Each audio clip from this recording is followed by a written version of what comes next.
Reverend Tweed spoke with you, and he outlined his concerns, and they said they're giving you 7 days to react to their concerns. Can you give us an indication as to what your decision might be? I didn't hear the 7 days part, but I'm happy to meet him up at Cup Match next Friday afternoon and talk about it if he wants, because I'll be there for 2 days. As I said out there when our team greeted the People's Movement when they came down today, I'm delighted to have the opportunity to welcome to the Cabinet grounds. Democracy is very strong and thriving in Bermuda, and the People's Movement should be commended for having a march in an appropriate fashion and presenting their case. I've got a copy of the letter. I will review it with my colleagues, and we'll get back to them in due course. But I think the government's made very clear what our position is, and we'll continue to reiterate that position going forward, and we'll continue to dispel some of the myths that have been created through this process. Reverend Tweed had said yesterday that he accused your government of dishonesty by waiting until the House was in recess until announcing that you would drop the appeal against the loophole. In other words, you had no intention of immigration reform as to what they were calling for. The reaction to that? The same words were used when we had our conversation either Wednesday night or Thursday morning. And I took exception at that time. I take exception at this time. I think when we have these discussions that are very frank and very concerning for people, and these immigration issues are always like that, I think we need to choose our words carefully so as we don't take the matter off in a different direction. Anyone can call someone else an honest broker or a dishonest broker. I choose not to do that. This government has been very clear in how we came to this decision-making process. And the last comment I will say about that is the House has been in session and just closed down. The legislature closed down on Wednesday. I think the people of Bermuda are well aware that in the past 2 weeks, the PLP hasn't been in session. Now, that is not germane to this matter, but a government can make decisions anytime they wish or they think it's appropriate. The House does not need to be in session. So that's just a lot of stuff to camouflage the real challenge that they have. Is there's a difference of opinion on this, and we will spend the days coming to work through these issues and bring some clarity to this matter. People's campaign leaders were very suspicious about this survey that was used to, I guess, effectively justify the ranking that was used by government in coming to its decision. They say none of their members are contacted, and they're wondering who exactly was called. Can you say anything more about this survey?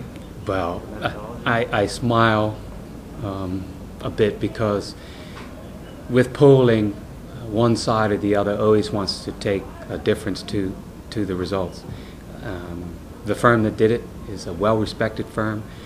We had this conversation on the phone again when I spoke to the People's leaders over the past couple of days, and I made it very clear to them that the decision wasn't made on the poll. The poll was something that supported the decision, but the decision wasn't made on the poll. And I believe that the poll is an accurate poll just because of the research the company normally does. And so if the People's Movement want to try to dispel it, that's fine, that's up to them. But it doesn't factor into our conclusion. We were just talking with Mr. Ferber, and he was commenting on the fact that the people couldn't really hear the verbal exchange between you and Mr. Ferber, etc. He indicated that was somewhat deliberate, and that the cabinet had refused to let them hook up their speakers. Is that true? As far as I know, no. We were informed sometime yesterday about a march. I didn't receive the invitation to greet the marchers until late yesterday afternoon. And at that time, I replied back. I didn't get the invitation directly. I got it through my administrative assistant, and I replied back and I said, could you please give me some more details? Will there be a presentation? I was told there'd be a presentation. I wasn't asked to do anything else but to be there with my colleagues. So, look, I appreciate that on both sides of this equation, they're very strong opinions. Let's stick to the facts, and let's not try to muddy the water with a lot of stuff that really doesn't come into play here, because it just takes away from the understanding from the community.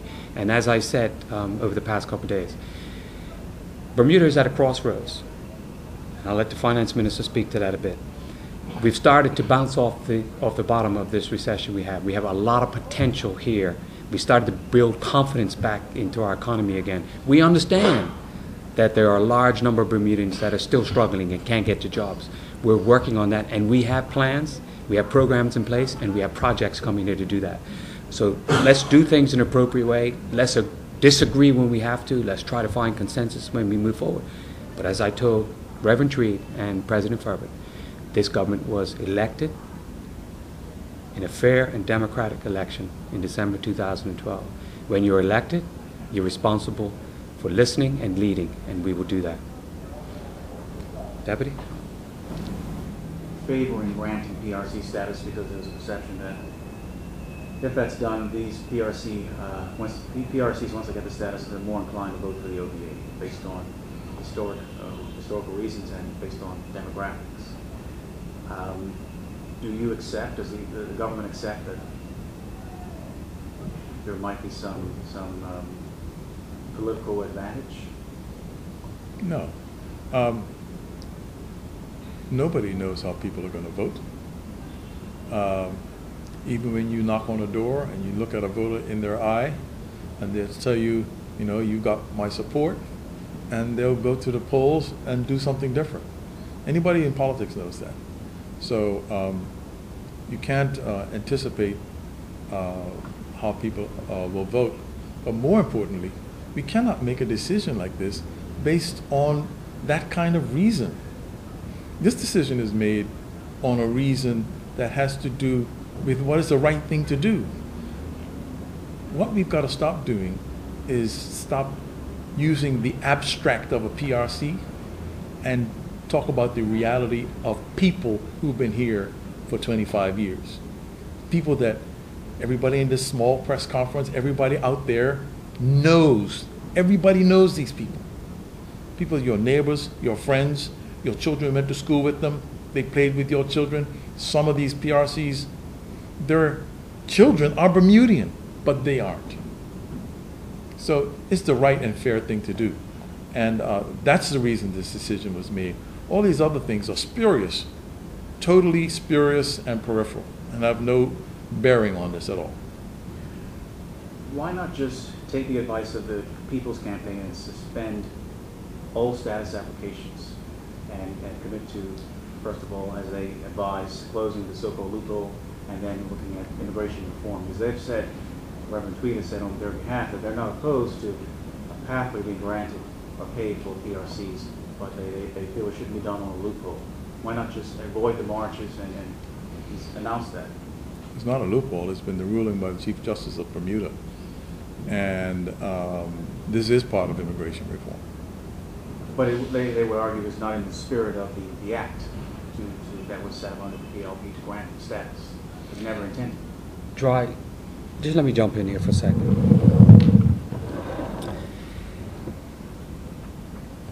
I think the minister, when he outlined in the Senate on Wednesday the path that was going to be taken, was very clear, and I'll take the opportunity today. In October 2012, this loophole, as the opposition and the people's movement are keen to call it, was brought to the attention. The former government didn't do anything about it at that time. I think that tells you something about the matter. Minister Fay has made it very clear that we believe it's the best thing to do and the right thing to do is to allow these individuals to apply for naturalization and then status going forward. Let me clear up a couple of misconceptions here. First and foremost is that when they apply, they still have to go through a vetting process. So it's not an automatic guarantee. And the vetting process will be the same process as when they were PRCs. All go through it all again, criminal record and all that type of stuff. It's not a given that they'll all apply for it. So, you know, the numbers will fluctuate. The numbers that the opposition have put out there are just mischievous at best. 6,000, you know, they've changed from 6,000, they dropped to 4, they're floating it all over the place. They're wrong. Mischievous and wrong. So they floated it out there, right? We are comfortable with this decision, even though we know there's some people that are very uncomfortable with that. But that's life. If every decision was easy, anybody could do it. And we know in this day and age, in governing in Bermuda, everything you do is difficult. because we're in a serious situation. Now, as far as pathways to citizenship, the minister also committed now that we will look at that. So for everyone, starting August 1st of this year, there'll be new people that fall into that category of being here for 25 years. And we're committed to open dialogue on how we best move forward to deal with those individuals. And we feel that this is the best approach to take going forward. In addition to that, there'll be immigration reform. The former government didn't deal with it. The former government talked a lot about immigration and did very little. Minister Fay has heightened the penalties for abusing the policies of the Immigration Department. And next steps will bring some more reform to the table, and we'll communicate that to the public.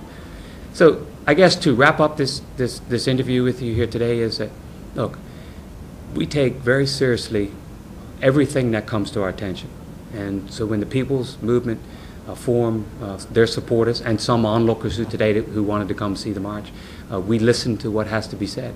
And these decisions aren't easy to make. Our colleagues sit around the cabinet table and the caucus table and debate these things for a long period of time. But we're comfortable that we are doing the right thing and the best thing moving forward. Thank you. Thank you, John.